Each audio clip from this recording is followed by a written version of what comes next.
Hello and welcome back to the Daring and Doing podcast. I'm Hester and I'm joined by the brilliant Ben Bowman. Ben, we've just been dicked up by Liverpool.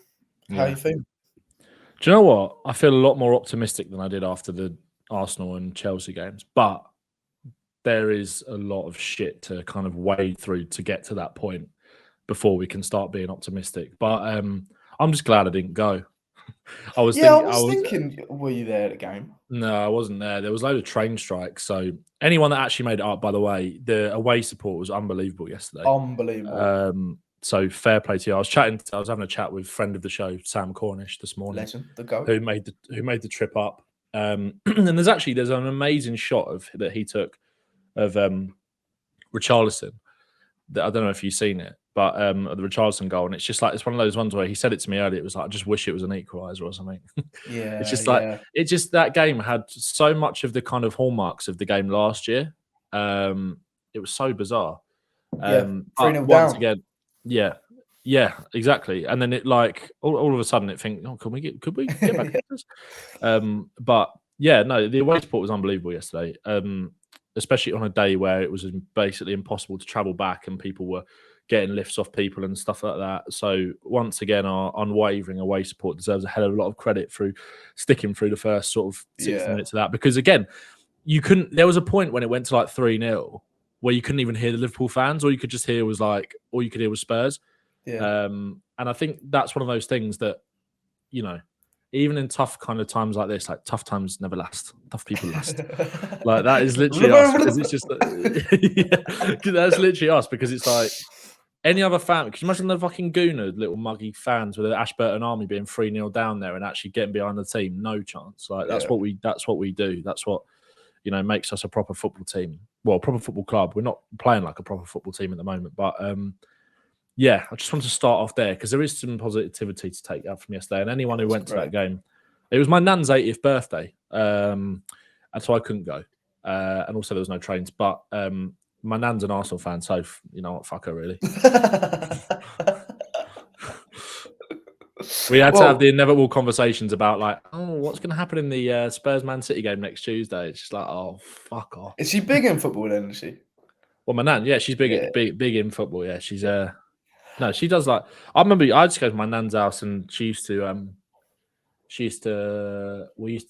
a load of like vases in her house, and whenever it was like FA Cup final day or like Champions League or whatever, no matter who was playing, she would like get this tin foil because I remember she had this one vase that like looked like the Champions League.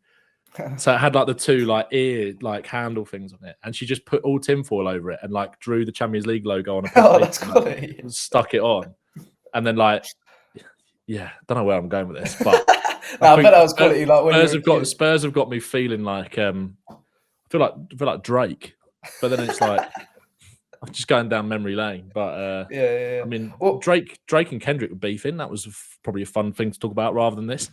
Yeah. That's been Kendrick's a Spurs fan. Yeah, Kendrick is a Spurs fan confirmed. So up the Spurs. Up the Spurs. Yeah, no. I mean, to be fair, I feel like I feel like that's always the case with families. Like, it's always divided. If you're Spurs, you've got a divided family between Spurs and Arsenal, and vice versa. Like it is always the case. I feel like. But talking about the fans, when Klopp was doing that fist bump stuff. With the Liverpool fans, and all you could hear was you lost the league at Goodison Park. Yeah, it was so good. Honestly, the fans that went unbelievable. Did us proud, even if the team didn't.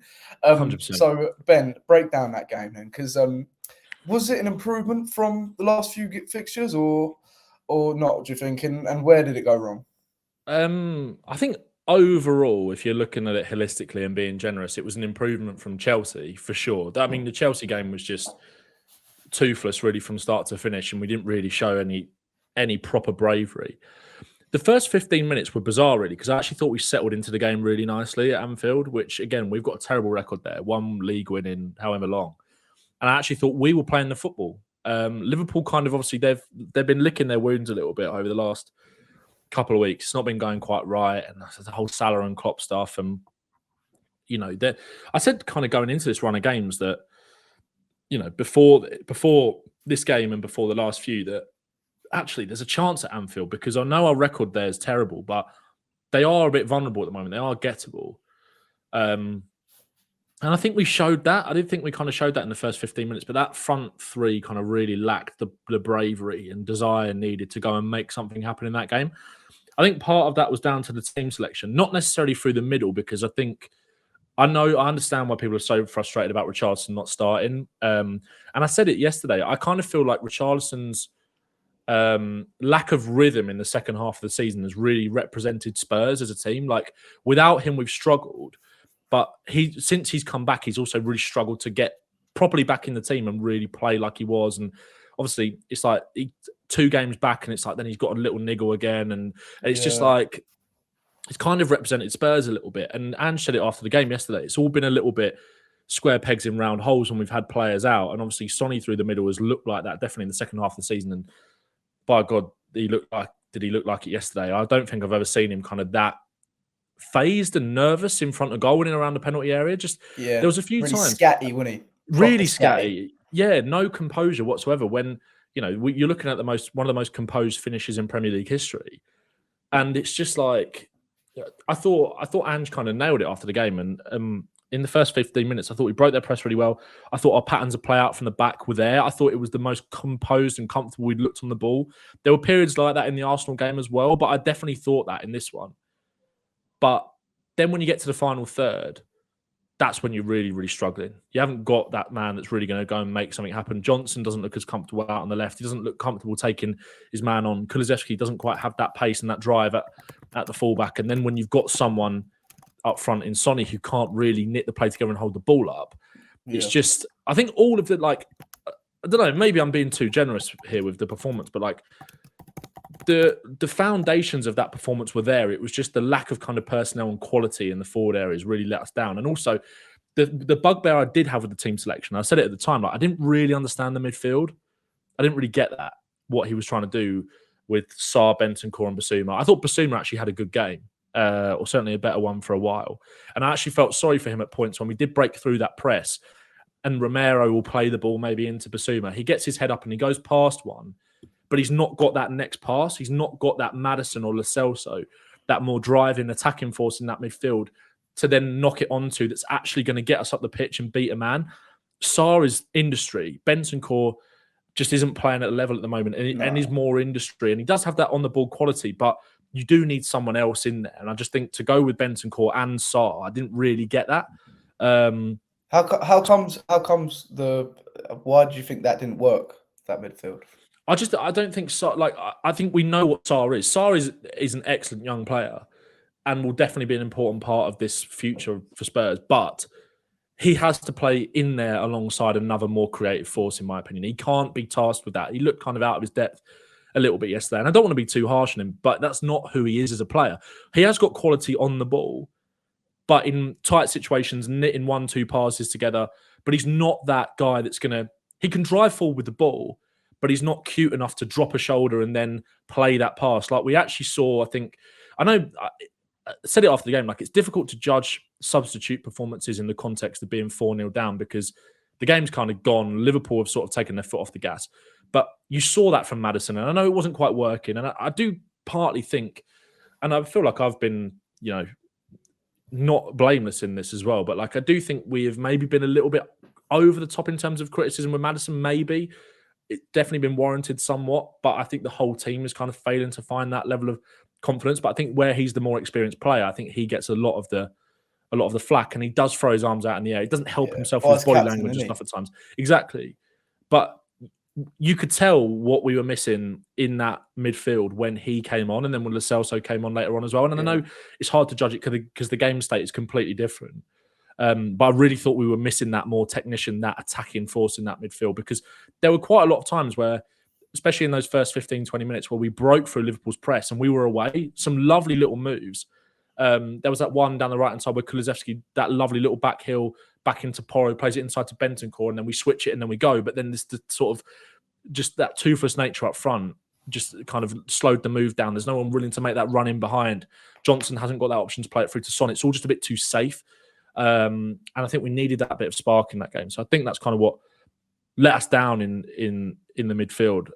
But Then they had that period, didn't they, where they sort of they came into it. Salah hit the bar from that cross. Romero off the line, yeah. And again, like, that's going to happen at Anfield. I can live with that, but you kind of have to get through those moments of pressure, and you get through those moments of pressure by tracking your men and not losing sight of them. And Emerson, he had no clue where Salah was, not just for that goal, but really for the whole first half, and for however long he was on after that. Yeah.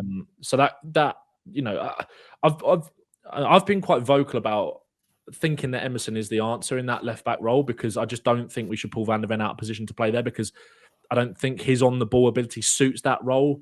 But now you're kind of looking at it and thinking, well, anything but Emerson, really, because again, it's hard to come out of a game looking at two of your best players being Romero and Van de Ven, and we still ship 4 goals. And I think a lot of that comes down to kind of those individual mistakes from him. Yeah. Also that kind of lack of confidence at the back at the moment. So, yeah, I mean, it was a hard first half performance to kind of take, and obviously then spills over with Romero and Emerson at half time. But it just, first 15 minutes we played all right, but it was a bit of a gut punch after that, and it just was sort of, we just rolled over and died a bit, really, and that was really disappointing. Yeah. I want to get onto like Emerson, and I want to get onto that back line. But before, going back to the midfield, like, why do you think Ange Postecoglou actually went for that midfield in the first place? I don't know, because it's not as if Liverpool's midfield have been kind of dominating games recently either. Like, they've sort of struggled to find that right balance recently. McAllister and massively stepped up for them in that run, but they're not quite performing at that same level. Yeah. I don't know. I think it was going to be an open game where we were allowed chances on the break. So I think I don't know. I don't know why he went with it personally. It seemed really, I couldn't really understand it. It seemed like odd. Like, do you know what I mean? Like, yeah, I couldn't get my head around the team selection. I just couldn't really understand it or process why he went with that. Like, I could understand the front three because, you know, if it was going to be an open game, you'd imagine Sonny thrives in kind of games with space, and you'd imagine Liverpool would leave us that. And he had moments where he was afforded that room. But you're not when you see the team selection, you're not really taking into account the kind of real lack of confidence and ruthlessness in a player like Sonny at the moment, who's really struggling. But yeah, I didn't get it. There was a total disconnect between the midfield and the attacking, like, front three, and there was nothing like linking the two together. And I just thought it was crazy. I think there was a total disconnect. Sorry, I think there was a total disconnect between the back four and Basuma and then the rest of the team. That's what it really felt like to me. I think they could, other than Emerson's individual defensive howler of a performance, like in terms of the unit as the back four, in terms of playing, and then having Basuma in there to drop in and actually then try and get us out of these situations. Once it left Basuma's feet, that was when that disconnect started for me. Yeah, no, I get what you mean, and we played ourselves in trouble like so many times just through that. Like, the amount of times they just capitalised on their press. But yeah, I mean, it was crazy to me that Lo Celso, Kulusevski, and Maddison were all left out. Like, it was just crazy. To try that midfield in this for the first time in this game was interesting. I think. Do you mean Kulusevski left out the midfield? Oh yeah. Sorry. Yeah, all of them left out. What you were saying about Sarr as well, like he's so good at manipulating games with his off the ball like movement, his run-ins, and then all the dirty work he does. Getting back and helping the team out in interceptions and tracking runs and yeah, there's you can tell he's low on confidence at the moment because he's not. We'll get into what Andrew was saying about making changes and the players that aren't technical enough for him. He's not a technical midfielder. Like, he has technical capabilities, but he's not. You don't look at him and think, "Oh, that's a technical midfielder." But what his role will be in this project is that sort of the player that doesn't get the headlines and does all the dirty work that isn't very aesthetic to the eye. I just feel, and so he will be vital. But I just think at the moment you can see there's something wrong with Sarr, I think, and he'd be a bit erratic in his sort of, and Chelsea and Liverpool. I think I feel bad for him because he keeps like slipping, little things like that in his game. Where I think if he had confidence, that those little things wouldn't happen. Do you know what I mean? Yeah. We started really, really well, popping the ball about like really quickly, and it was clear that Andrew's message is sort of got into the players. But I feel like there's a theme. I don't know about. Obviously, you'll remember like before me, but like since I can remember, I feel like whenever we start well, Spurs in big games, there'll always be a moment that sets the tone for continued mistakes.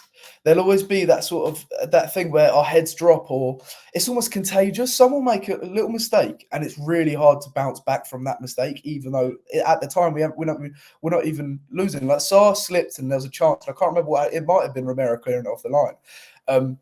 And yeah, I think it might have been that one.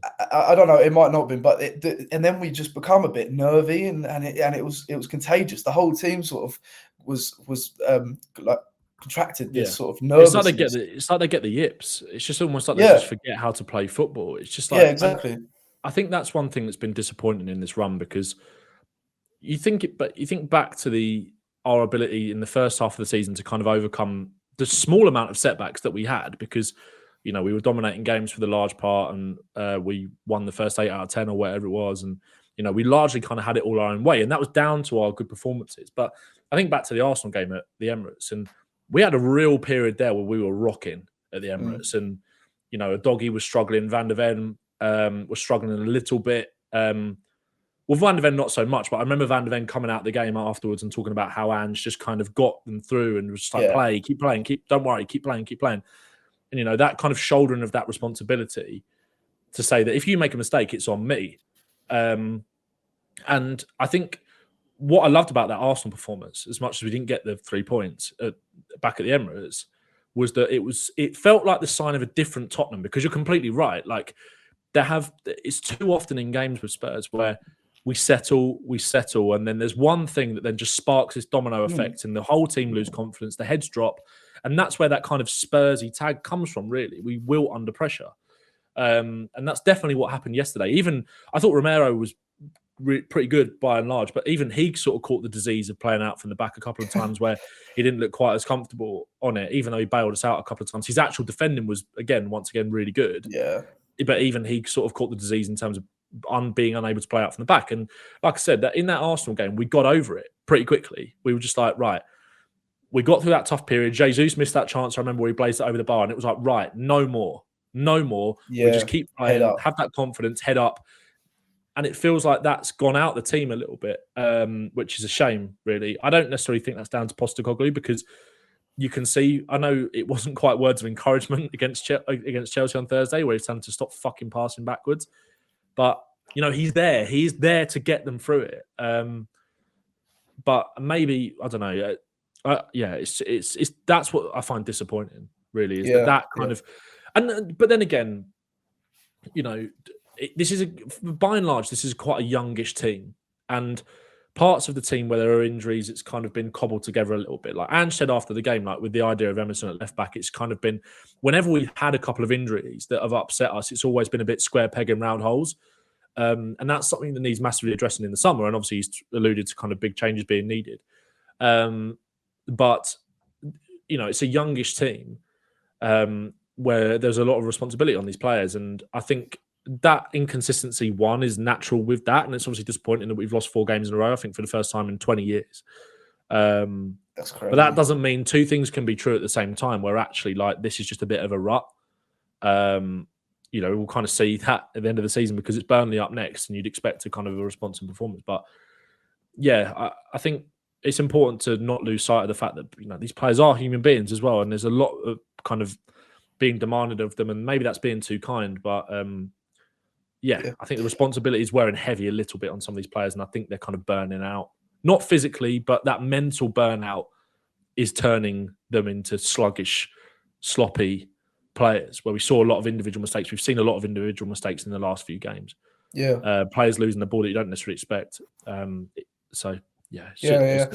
So everything from Liverpool was targeted down our left-hand side, like towards Emerson, who was shocking. And I did feel sorry for him, because he can't really play right back in this system, let alone like left back. And I think Jamie Redknapp said that. But I think that was a bit more harsh, because he weren't talking about the system. I think he was just talking about his actual attributes. Yeah, he might as well have been singing "He can't defend." Literally, mate, it was brutal. When I was seeing that, I was like, oh my God.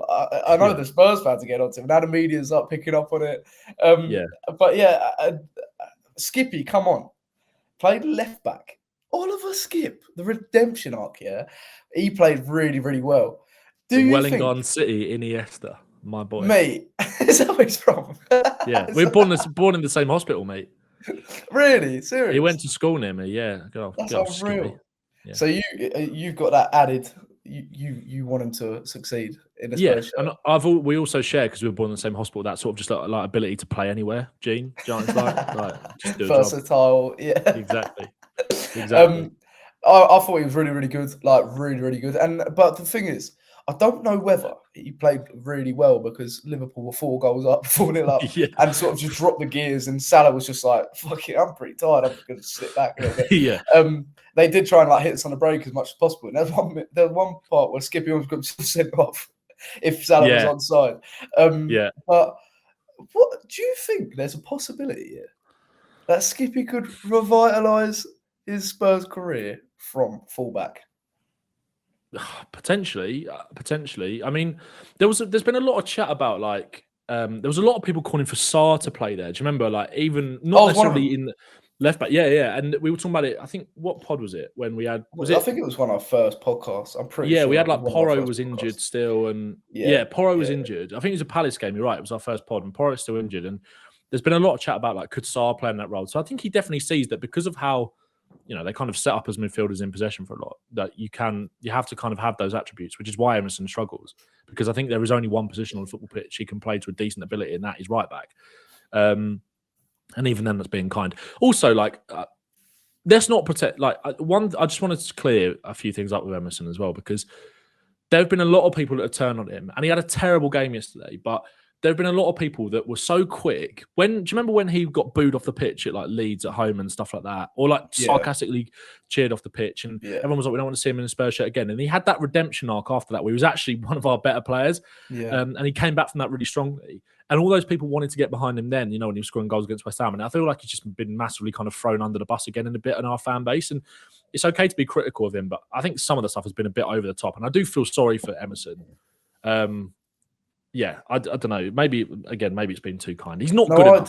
He's not good enough. Like, we know that, but that's not his fault. Like, again, we've got our 2 first choice left backs injured, which has led to a point where it's like, how the fuck have we got here? Where it's like, could Oliver Skipp play left back? You know what I mean? Unbelievable, mate. I can't believe it. But he did well. Mad. I think you're right. I think there's that kind of added dusting of context where it's like, Liverpool massively took their foot off the gas. But I think what was pleasing about what he showed was it's funny really, because Emerson's limitations are technical and they are on the ball. And you would probably say the same about Oliver Skipp, right? Like, it's a great industry. Like, he's not bad on the ball, like 1-2 touch, but he's not the most aesthetically pleasing player on the eye, is he, Skippy? Like, he's like a choir boy. Exactly. And like he runs a little bit weird, and it's just he looks like he's always going to leave. Like, he's got, oh god, it's like one touch too many. It's like, but Skipp, I've always been a big fan of Oliver Skipp. When he came into the team under Conte, and obviously, I think Poch liked him. He had a great spell on loan at Norwich. I think. Actually, I think he wasn't even here really under Jose, was he? I think Mourinho, though, he's on a new contract. Mourinho said he's going to be Spurs captain. He did, yeah. And if he does get this mini redemption arc at left back, I say redemption arc because he's done nothing wrong, has he? He's done nothing. Like, what has happened in these last few weeks? But it's not even a redemption arc, is it? Because he's done nothing wrong. I kind of feel sorry for him because, like, people might want to remember he started the first game of the season, didn't he? He started over Sarr. He did. Yeah. And then obviously Sarr came in for the Man United game and then sort of didn't really look back after that. And then I think he's had a couple of injuries here and there and stuff like that. I feel sorry for him, man, because his whole Spurs career since he came back from that loan at Norwich, he was pretty good under Nuno, really good under Conte. Then he got that injury which kept him out the full season. It's been so stop-start, and it's all led to this point. And maybe he's better than a doggy. Who knows? We'll have to see when the doggy comes back. He was like, sorry, he gets in the England squad at left back. Yeah, exactly. From now until the end of the season. Yeah, Luke Shaw's injured again, and it's like, who are we going to turn to? Well, to be fair, he could have that sort of James Milner sort of vibe. Yeah, exactly. And because someone who's just he so professional, very very like vanilla, but turns up on a pitch and just gives it his all and trains missionary. The best. He's just missionary man, isn't he? Yeah. Last 5 minutes, but it's decent. is Yeah, decent. puts a shift in. Yeah, He does. He does all the work.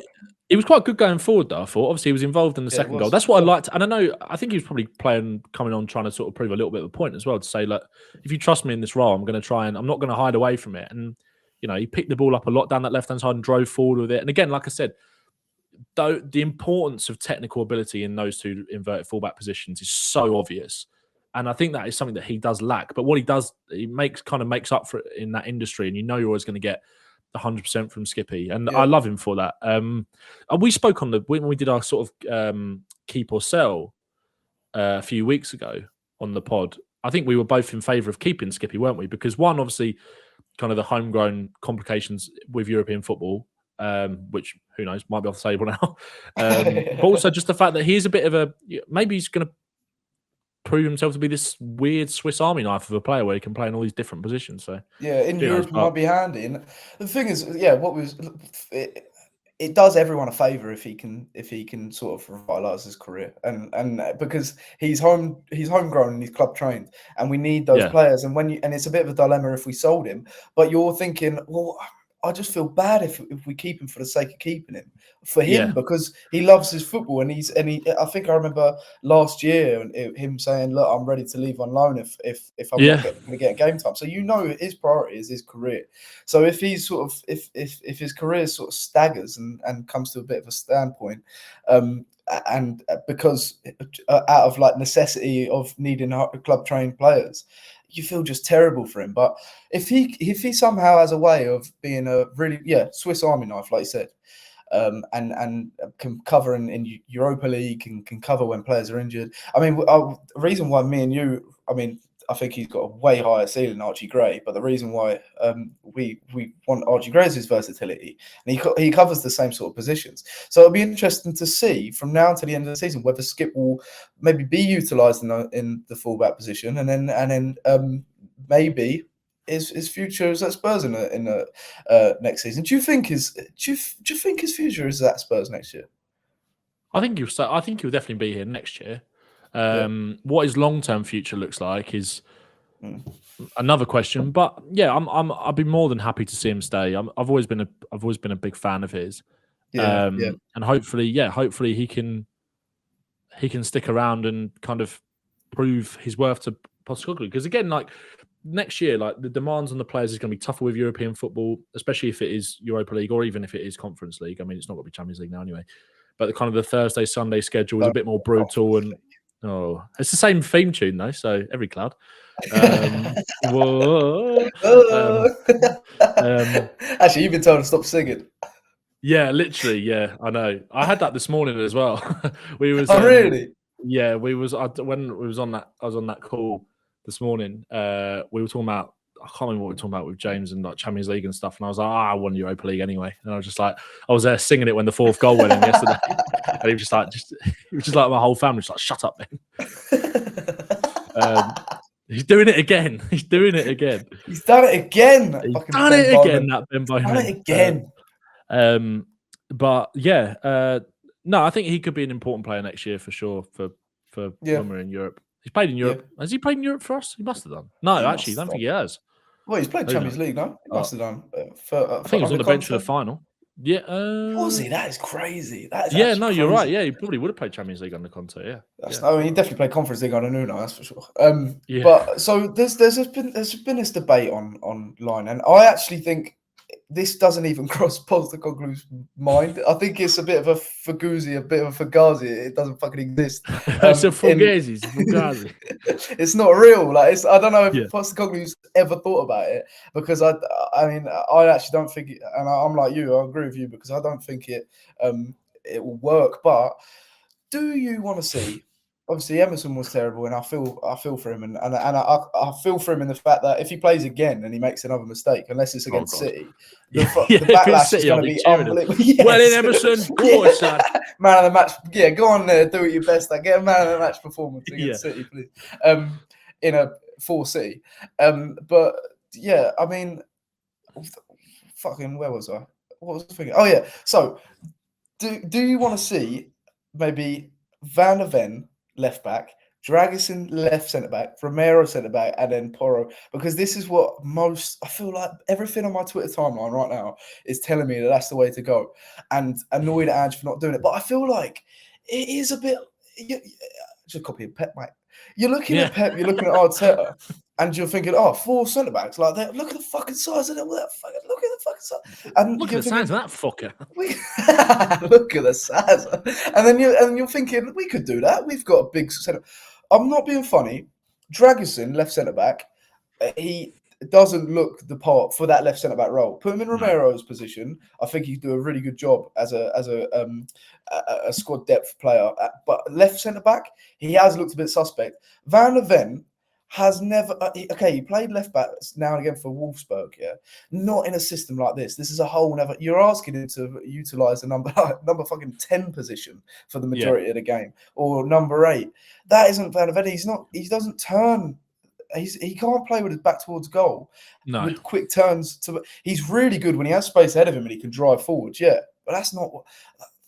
There's so much more to that role than that. Where do you stand with it? Because your tweet at half time was interesting, wasn't it? Can you explain the tweet and then say what you were about to say? What I remember tweeting one thing out at half time, and I think it was, I don't know how Romero hasn't knotted Emerson there. Oh. Well, what did I tweet? I'm just scrolling. It might not be half time. It was something. No, I think it was. I said I was pro Emerson Royal at left back after the Davies injury purely because I don't think Van der Ven is suited to that inverted role at all.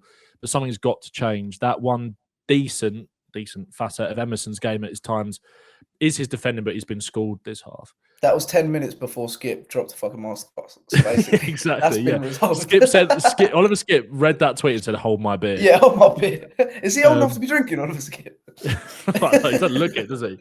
I can't. He had his fruit shoot, just popped the cap of the fruit shoot. Hold my Ribena. Yeah. I bet he loves Ribena, did he? Oh, I bet he next. I reckon he loves orange squash. I bet he fucking gulps that shit up. Orange squash. Ange, can I have another squash? No, Skippy. No. The end of year team meal. It's just like, no, Skippy, you've had one too many. It's just like, someone get this lad a J2O stat. I reckon he hates eating his vegetables on his Skip.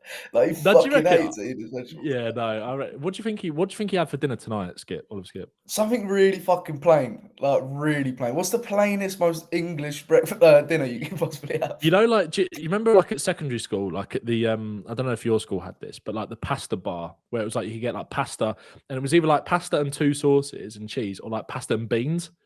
Did your school have that? Why did this is I know. But whenever I say this to people, it's like our school used to serve pasta and beans. So in the comments, let us know if your school used to do that as well. I used to have wedgies and beans, but I never like pasta and beans. Nah, I don't think so. I reckon Oliver Skip loves potato wedges. Yeah, potato wedges. Do you reckon he's got a Mrs. Skip? Because I remember they did this thing on Spurs TV ages ago where it was like the same interview like 5 years apart or whatever. And they asked him, "Have you got a girlfriend?" Which was bizarre. And then they asked him the same thing again. He was like, still the same answer. I reckon he'd be a nice boyfriend. You know, I think he would. Sort of like, in terms of like, if you was a dad of the Tottenham of a woman or man, and your son had brought, or your daughter had brought home a Spurs player, and it was Oliver Skip, you'd be like, "Oh, come on, Skippy, come on, let's show you where the fruit shoots are. Come on, let's get your Capri Sun." Yeah, that is true. Yeah, Skippy would be a good boyfriend, I think. I don't know. Does Skippy have a personal life like that? I've never seen. Actually, no. He was at that picture in the pub or the bar or wherever they were. He was, yeah. He was right at the back with Sonny, Madison. Take us back to that. That was a fucking simpler time. Yeah, everything was happy. We were thinking. I mean, that was how long ago was that? That was like 2 weeks ago. Yeah, it weren't long ago. Yeah, before this run of fixtures. But yeah, Skippy. I can imagine Skippy like. He sleeps in the Spurs lodge or something, or they turn the lights off and he's just still there and he's like in the training. Someone's forgot. They forgot about Skippy again. Yeah, he's just locked out. He's like, gosh, damn it! And they just like wanders about. I'm wondering why. I've never seen him like outside of ever since I've started singing that song on this podcast. It's kind of manifested in like our performances, isn't it? Yeah, literally, it actually has. Yeah, and my tea has actually gone cold as well. So. Oh really? Do you like the Spurs colour themed mug as well? Yeah, I don't know where mine is. I had a Daring and Doing theme mug. To be fair, I reckon there's been some like pathetic fallacy as well. Like the UK knows it's been Mm. fucking pissing it down all day, and Mate, it it's been a just grim day, isn't it? sums up the mood. Yeah, but It's just not a day where it feels like you got a headache, even if you don't. Do you know what I mean? yeah, you just feel like Maybe I just had like horrible. a You just migraine feel all day. shit. Yeah, you'd probably get checked out. Richarlison. So actually, so you're saying that left back position. What are you saying for the next like couple I, of I games? think give it Skippy end of the season. I think. Yeah, give it Yeah. Skippy end of the season. Yeah. Yeah, I think so because it's like anything's got to be better than Emerson at this point. And again, like, I know we're saying about people being harsh on Emerson, but that's just because it will cost us, and that we have still got to play for that 5th place. Like 2 defeats out of the next 3, we've got to win at least one more game. Yeah, at least. true. Even then, it's not guaranteed. If we can beat, excuse me, Two if we can beat two wins. Yeah, if we can beat Burnley and Sheffield United, then we've finished 5th. Or if we beat Burnley and no, It's not a good look if we finish 6th. That's the thing. I No. mean, I mean, we get Europa League, but it's not a good look if we. I mean, I think United are losing. Yeah, it's 2-0 Yeah, to Crystal Palace. is it? Oh my god. Yeah. Oh, that's brilliant. So yeah, so Mateta, fucking hell, get him in a Spurs shirt, Mateta. I know. Could you mean?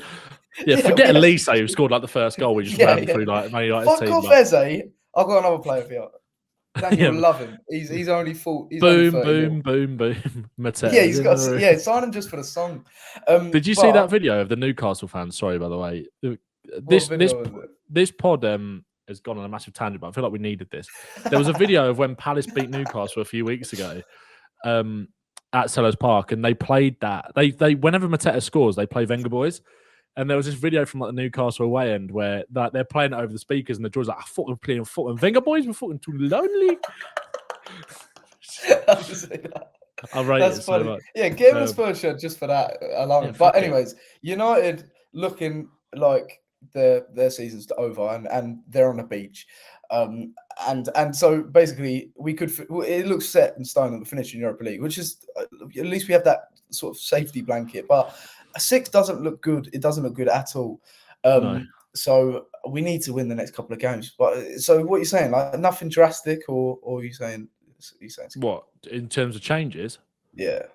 We can we can do this in the preview actually for the next. Well, no, I made a video about this morning. I think I'd like to see Skip come in. Why not? That'd be mad. Why not at this point? But I think based on that second half, I think, like I said, I think Bowman deserves to keep his place in that midfield. And it's not a personal thing. It's not a slight on Sarr and Bentancur, but I would very much like to see Maddison and Lo Celso play together because the next game is Burnley at home. We should have that attacking onus to go and win that game. But also, I think I've said this for ages. Like I think Lo Celso's always constantly kind of been misprofiled in the Spurs shirt. He's not a 10 for me. Like he is good in attack, like picking out that final pass. But Maddison more as that further attacking out on the left hand side, and Lo Celso on the right with Johnson, Richarlison, and Son through the middle. I'd like to see that. I would quite like to see it. Do you think they'll have enough like stability? Yeah, I think so. You'd like to think so against Burnley at home. Yeah, but set pieces. Actually, they're not set pieces. They're not the Burnley of old. They're not. No, they're tippy tappy bollocks, Burnley. They are. Yeah, I mean? That's good for us. That is good for us, and actually good for Lo Celso and Maddison if they play together. So. Exactly. Yeah, I mean, I don't know whether we should go. I don't know. They're games we have to win, and knowing us, we'll turn up being like, okay, we'll win these games, and we'll get stunned. But Sheffield already down. Burnley looking very highly likely that they're going to go down. Yeah. We need to just put them out of the misery. But this is one of those games where they could be really up for it and sense the vulnerability from us. So, but I know what you mean. I want to see something different. That midfield isn't working. I want to fucking see. Yeah. Lo Celso playing and Bowman did enough. We'll talk about Bowman in a minute. But he is. What are you going to say? Like he's tinkering about with it too much. Yeah, he's tinkered about. Well, not even too much. Like I kind of understand it, but I think that has sort of almost contributed to this little bit of instability. Yeah, but it's like he's trying to. Again, when you zoom out and you realise that it is just because it's come at a time of like the perceived sort of crunch time in the league, and people say, "Why? Well, you should maybe know your best team by now." But this is where things have started to not work for Spurs. So now is the time you would try to change things. So I don't blame him for doing that. I just don't think Bentancur, Sarr, and Bowman as a midfield trio worked at all yesterday. No, it didn't. It didn't. Also, before I move on to Richarlison, comment down below what you think Skip has for dinner every night, because I Yeah, want to know. let us Because know. I think that's a good question. Or is there a curveball, and does he have some bougie meals? Yeah, like a salmon. I reckon like salmon. Okay. Skip like salmon. I think like what are they called, dinosaur. Turkey dinosaurs. Yeah, turkey dinosaurs. Yeah, yeah, I reckon yes. Yeah, nice. And then just beans on the side, but not touching his plate, like in a little cup. You know, like in school where you used to have the plates that like separated everything. Yeah, yes. Yeah. And he has like custard on the side, like that's the pudding, just plain custard. He just loves it, just slurps it up. Yeah. Richarlison was brilliant when he come on. I feel like he always plays. I feel like he always plays well when he has that added bite to it. Obviously, he's got such a history with Liverpool, and I feel like he thrives off being like booed by the opposition. Did they say yesterday that I don't know if I misheard it or not, but he scored more goals at Anfield than any other away ground? Did they say that? There was a stat. I'm not actually sure. They said something like that. Though. Yeah, because I remember him scoring there for Everton a few times, or at least once. I remember they beat him in like lockdown. I think he scored. I feel like they said something like that, and obviously he scored on both visits there for us. Yeah, when last season I was with my mates, and I think we were like 3-0 down or 3-1 down, and Richarlison come on, and I was like, wait, last minute equaliser was Richarlison, trust ball. And when it happened, I was going mental. I was like, oh my god! And as soon as I turned around, fucking Jota had scored. Lucas Moura, what's he done? Yeah, oh my god! Don't give me flashbacks. Sorry, everyone. There was a bit of a cutout. So we were talking about Richarlison. He does have a goal against Liverpool. He come on and he played something like he had something to prove. And he was he was excellent. He was really, really good, and he caused a lot of problems when he did come on. So my question about Richarlison is, because there's been so many reports about Matt Law saying that that we'll listen to bids for him in the summer, and so we can bring a new striker in. Is there a world? And you can touch on performance as well, like please do. But is there a world where we keep him and add another in the summer? I don't know. I've said this whole time that I think we should only sign a striker if he's going to be an upgrade on Richarlison. Oh, excuse me, I've got hiccups now. It's all fucking going wrong. I think it's like Spurs season. Exactly. Yeah. We started well. And it's all gone to shit. Everything wants the peep show meme. It's like everything's turned from gold into shit. That's literally it. But Richarlison has not turned from gold into shit. He has turned from shit into gold, and shit into gold into goals. And yesterday he was unreal when he came on. Again, like you said, like Arsenal, he obviously came on with a point to prove, but he was just like, I'm going to smash into a few people to make me feel better. But I didn't mind that in the Arsenal game, because it's like he's obviously struggling to come back from injury, right? Just go on and try and do anything you can. But yesterday, he looked back to his best. And again, like we said earlier in the pod, it is difficult to judge substitute performances in that kind of context, given the fact that Liverpool did drop off and when they were 4-0 up. But Richarlison made himself a handful. Even when it went to 4-2, there was that one that they played, was it Porro? Yeah, played really that nice amazing ball over the top. I mean, he took it down like on sixpence. Yeah. And then he just couldn't, I can't remember, he didn't get a shot off, did he? He got, I think, was it Van Dijk maybe came across and just got a block in? He obviously had that, one that Alisson made a good save, that then it fell to Johnson when Gomez made that clearance. It was an absolute nuisance, and like he was dropping deep, linking up the play. Like he just looked back to his best, and I think I'd be gutted if Richarlison left. I really would be gutted, and I think we need to be ruthless and maybe buy someone who's maybe more of an upgrade. And like I said, I think we should only sign a striker if he's an upgrade, or at least someone to really compete with him. But then again, it's like, does signing a winger then solve that issue? Because then you've got Sonny as cover for Richarlison to play for the middle if you need, but then you've also got Veliz. But then you've also got another winger. Which it's his fitness. That's the only thing. There's no doubt in his heart and his effort. And do you know what? It's been a mad. It's crazy like juxtaposition from now and the beginning of the season, because at the beginning of the season he was almost like the odd one out. There was a moment in was it Luton or was it Bournemouth where I think it might be Bournemouth, was it? Bournemouth. Where he lost his head. He was so low on confidence and he almost got himself sent off, and that could have really like fucked us over. And we were thinking he he's the one player we need to upgrade, and then our team is like set and complete. Yeah. And we were thinking he needs to go. He's not good enough, and his attitude ain't good enough. And now I'm seeing Romero and Richarlison are the two players giving the most heart. 100%. And he made these interesting quotes, and it was hard to sort of get at whether he was sort of addressing that he was going to be there or not, because he didn't mention himself. He just said, I'm paraphrasing it, but it was something along the lines of Ange just talked about there's going to be a lot of change, and so there's going to be a lot more competition next season. And I don't know whether he sort of there was nothing, you couldn't really take anything from that from his point of view, No. to whether he's staying or not. But I mean, I would love to see. Obviously, he's not fit. There's a consistency. I don't know what word I'm trying to use. He's inconsistent in his availability, basically, and which is a worry if we're going to be, because this is a season where we haven't had Europe at all, and so I feel like there is a world of it's the personnel you bring in. There is a world where you can have him and another striker and someone that adds a little bit of different dynamic, maybe even more of a aerial threat, even though Richarlison is an upgrade on Son in that regards. But I think it's all about the personnel, because if you bring in an Ivan Toney or such, I think they'll get pissed off at each other because if you bring in a prospect, maybe, but then that's Feliz. Yeah, exactly. We don't need to sign a young striker, especially when you've got Villiers out on loan, who might go on loan again next year. There has been talk about that. But you've also got Will Lancashire as well, Dane Scarlett. Again, who knows what's going to happen with them. But you don't need to sign. If you're going to sign a striker, they have to be proven.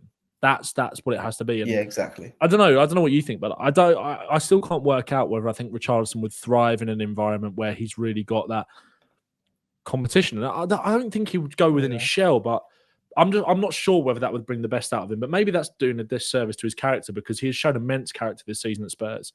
And maybe that it's competition, but it's also someone that because I don't think any striker in the league scored more goals in less starts than Richarlison. I think it's 18 starts, 11 goals, and the fact that he's had that impact in it's not a small sample size of games. I know he started 18 out of what are we now 35. Which you want your number 9 to be starting more than that. You need exactly. to. You go other than the kind of odd ankle injury, you could rely on Harry Kane throughout the course of the whole season. I know we're comparing Richarlison to Harry Kane, which you can't do. You can't compare anyone to Harry Kane really, other than Haaland.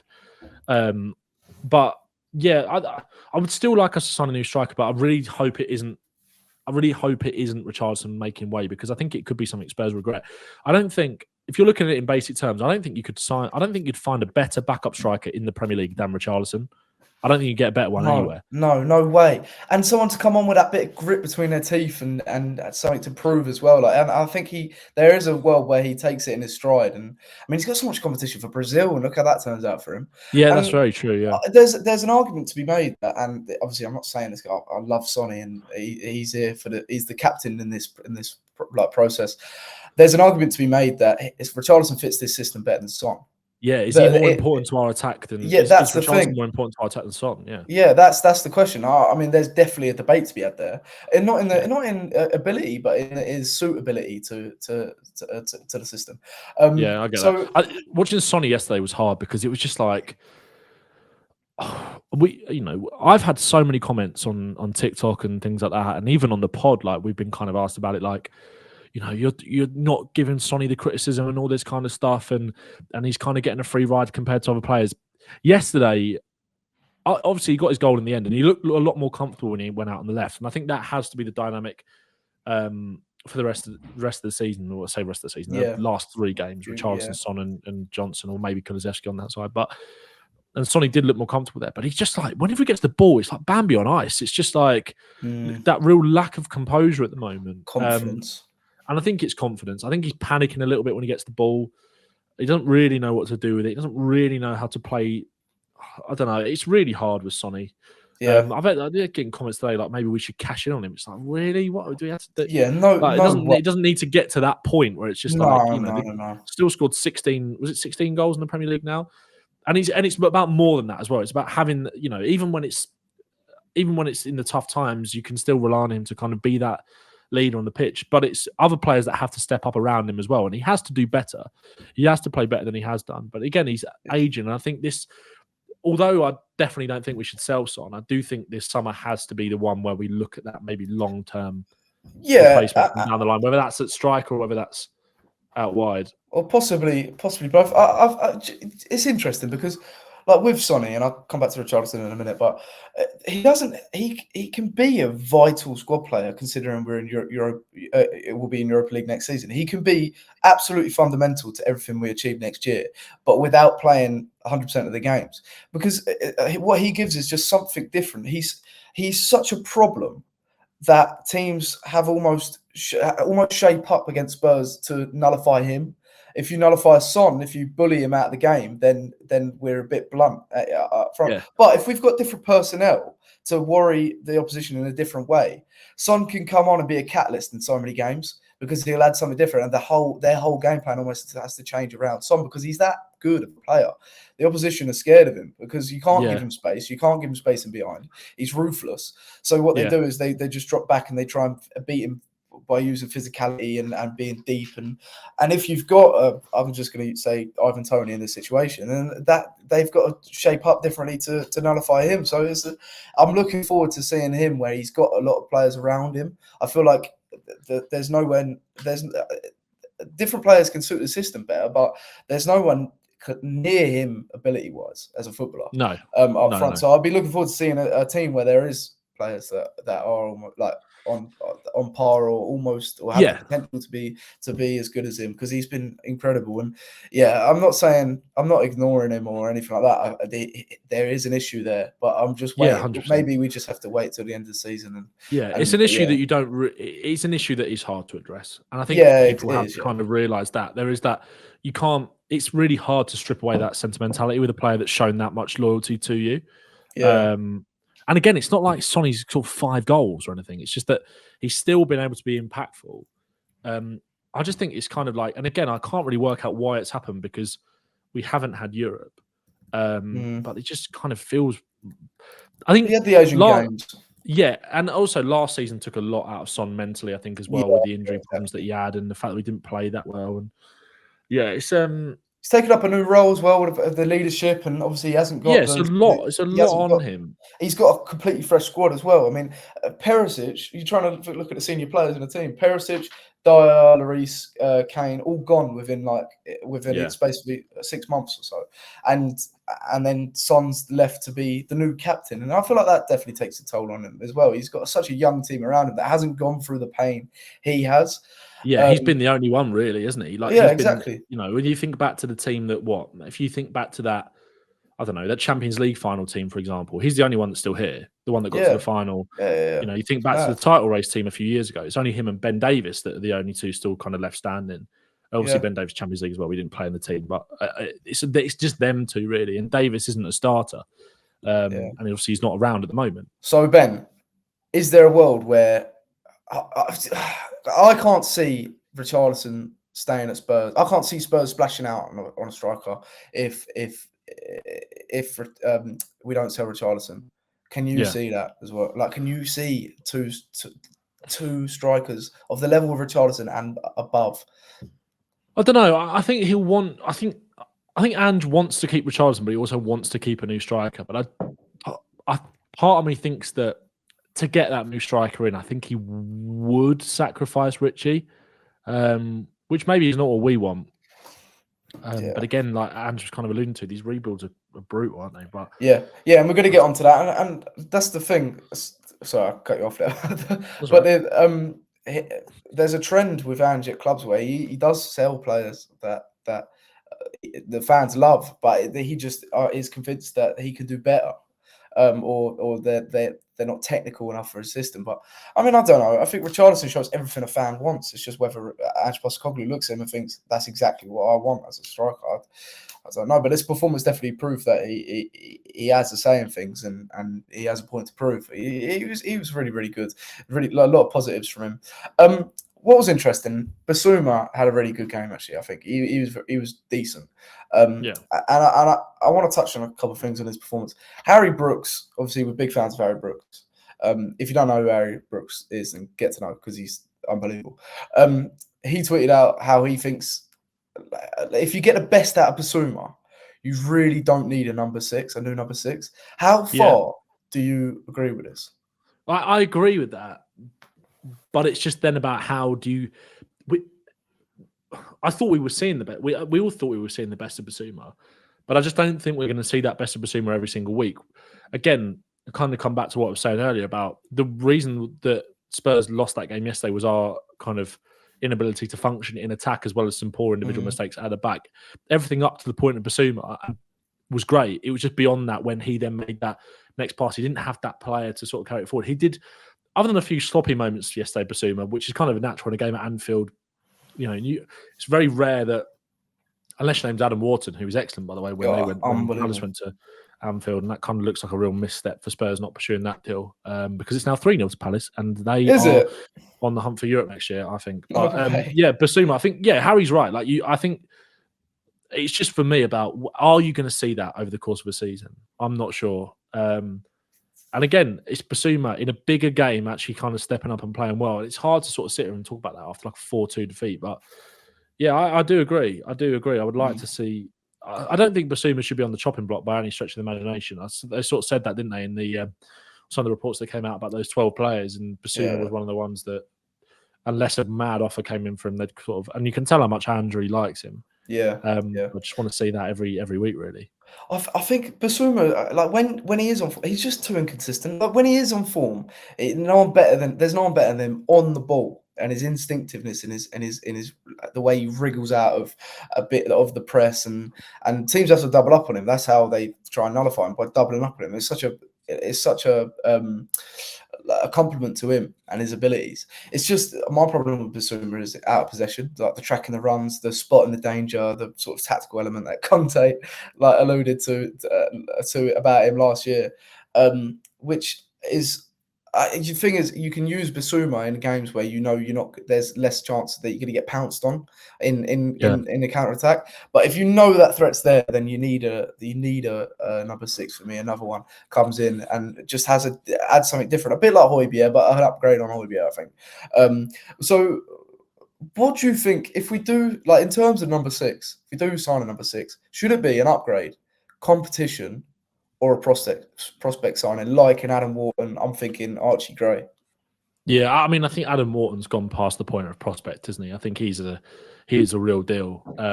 Again, I don't think Spurs will be able to. You can't get him out of Palace. Not right now. 6 months in.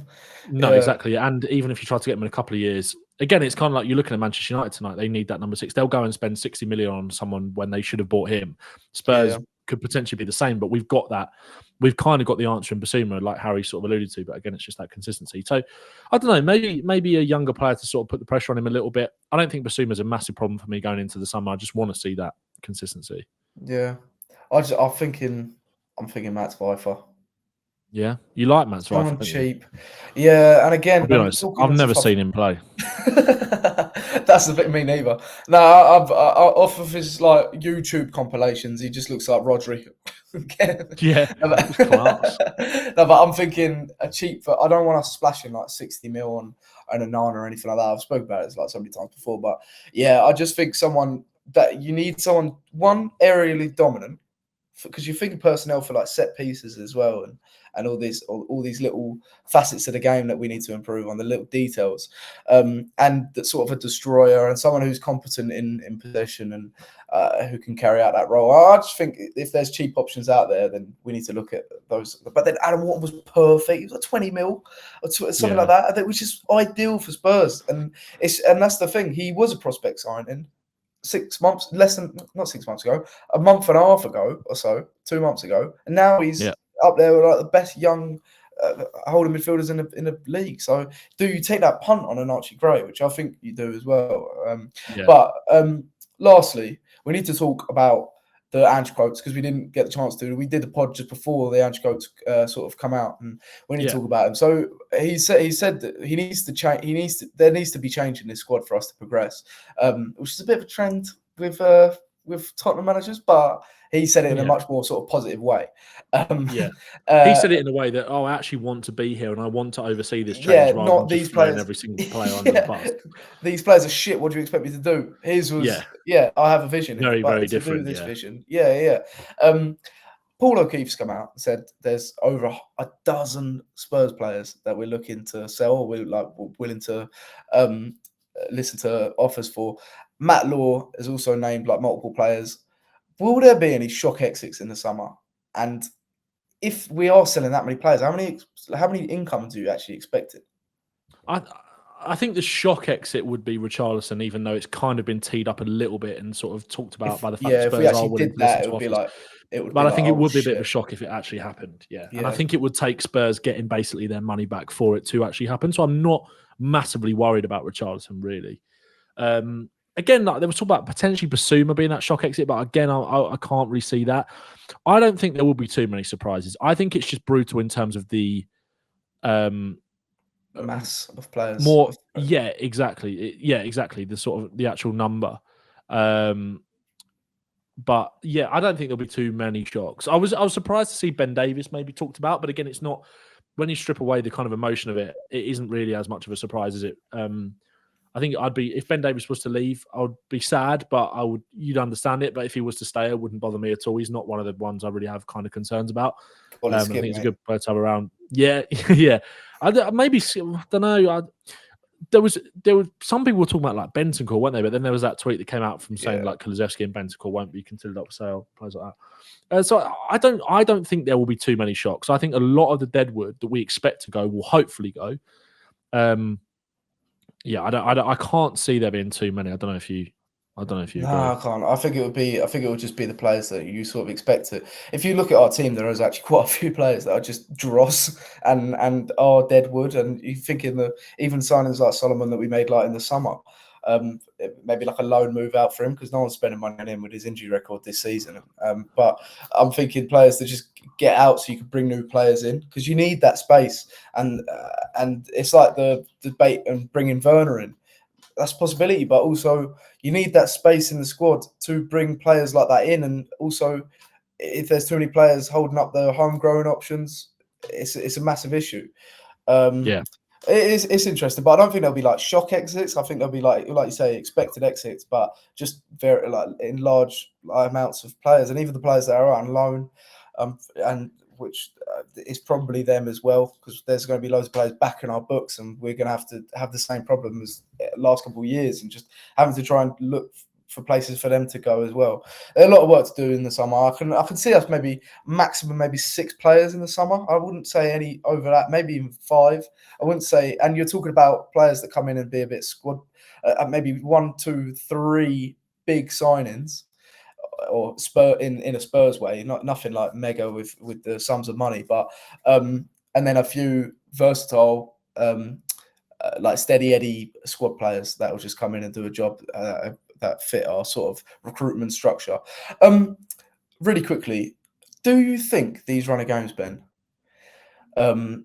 Obviously, the way that we've sort of dropped our heads when we started losing, and then when it wasn't going our way, but also. And we alluded to it earlier in the fact that against Arsenal at the Emirates earlier this season, we bounced back from those tough moments, and we were able to sort of rectify our performance in the game.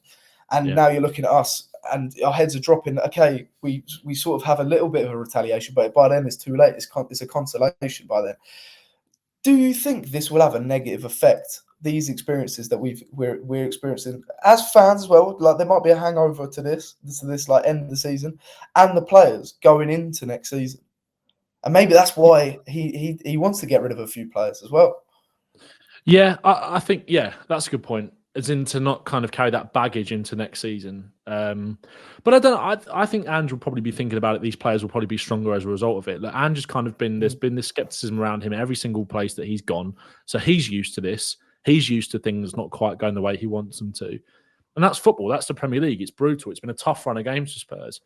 I do worry about some of the players, but I don't know. I don't think that's necessarily why he would maybe be looking to move some of the players on so you can bring players that don't quite have that baggage or those scars. I think it's more just about the actual quality, really. Because, like you said, but it has been disappointing to not see us being able to kind of pick ourselves up the floor a little bit. But it has been a brutal run of games, and I think these players kind of are just. You don't want to say they've checked out, because I don't think they have, but I think they need the end of the season quite badly. But then again, it's going to be a brutal summer where it's a lot of them will be playing in the Euros. There's a Copa America as well. There's not really a chance to sort of just like take a step back and then just reassess and then go again. It's going to be kind of that non-stop summer for them, for a lot of them, really. Yeah. I think they'll be stronger for it in the long run. I think these are kind of just part of the teething problems that we all sort of maybe expected, but it's just the order in which they've come has kind of been a bit more jumbled than many people thought they would be. And again, when you lose 4 games in a row, it's not pretty, is it? No, and I think it's been exacerbated by the sort of fan reaction. Like, in the moment, it's the end of the world every single time we lose. And I think now people are starting to snap out of it now that we've sort of ridden this storm. And you're looking at City, that's a write-off. We're all City like for that game. And then Burnley, Sheffield is looking a lot brighter. And before it was, we just lost to Newcastle. We fucking got Arsenal, Chelsea, and Liverpool next. We just lost to Arsenal. Fuck me. Like, are we going to bounce back? No, we didn't. It's like the end of the world. We got Liverpool over on our shoulders. Now we've sort of ridden that, and it's looking towards next season. And I actually think the fans and the players are in the same boat as it's not a good end to the season. Let's try and rectify it like in the last few games. But ultimately, we've secured Europa League place, and we haven't really got much fight in us going, and no one expects us to get Champions League now.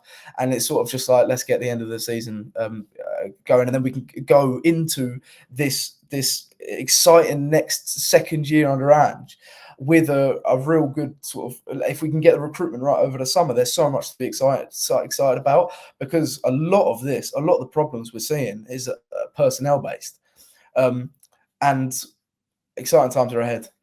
Ben, been fantastic as per. Where can we find you on socials, and where can we find Darren and Doing? Make sure Darren and Doing, subscribe on YouTube, follow Spotify, automatic download as well. Set it to automatic download. You can do that in your settings so you don't miss an episode. TikTok as well. We're nearly at that 1,000 follower mark as well. YouTube for us. We're so close to 200 subs. So if anyone, even if you don't listen to the pod on YouTube, if you listen to it on Spotify or Apple, go and give us a subscribe on YouTube. If you made it this far, that'd be massively appreciated.